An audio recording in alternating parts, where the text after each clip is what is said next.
આજે બજેટનો બોર્ડ છે અને બજેટના બોર્ડમાં રાવણનું સ્વરૂપ ધારણ કરીને એટલે આવું પડ્યું છે કે આ કોર્પોરેશનમાં રાવણ રાજ છે. કારણ કે રાવણ રાજ એટલે કહું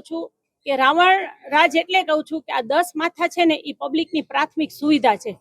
આ પ્રાથમિક સુવિધા લોકો પૂરી નથી પાડતા. શું કામ? તો કે 2-3 સિનિયર અધિકારીઓ અને 2-3 પદાધિકારીઓ આ લોકોના અંદરો અંદરના સેટિંગને કારણે પબ્લિકના ટેક્સ અને વેરાના પૈસાથી રોડ, રસ્તા, ગટર અને પાણી વ્યવસ્થિત બનતા નથી અને એ લોકોના સેટિંગ બાજને કારણે રોડ, રસ્તા, ગટર અને પાણીમાં કોન્ટ્રાક્ટરોને જલસા છે. રિવરફ્રન્ટના નામે હજારો મકાન પાડી નાખ્યા, પણ રિવરફ્રન્ટમાં હવે બધાને કામ જોઈ છે એટલે અંદરો અંદર ઝઘડા કરે છે, એટલે રિવરફ્રન્ટનું કામ પણ અટકેલું છે. અને મારા વોર્ડમાં છેલ્લા 10 વર્ષથી હું એમ કહું કે અમારા હાથણી ગામના નગરસીમ વિસ્તારના, પછી વિનાયક પાર્કના નદી વિસ્તારના, પછી ભીમવાસ 1, 2, 3 નો પાણીના આ બધાય પ્રશ્ન કેમ સોલ્વ નથી થતા? જો સોલ્વ થયા હોય તો આજે અમારે આ રાવણનું સ્વરૂપ ધારણ કરીને ના આવવું પડે.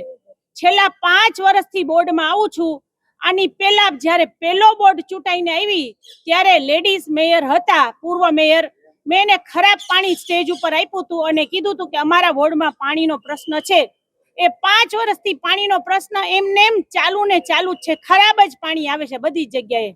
એટલે આ વોર્ડ નંબર 4 માં ક્યાંક વાલાદવલાની નીતિ છે અને રાવણ રાજ છે અને પબ્લિકને પ્રાથમિક સુવિધાથી વંચિત રાખે છે અને બજેટના નામે ખાલી ખોટા પૈસા ફાળવી અને નાટક અને ધતિંગ જ ચાલુ રાખે છે.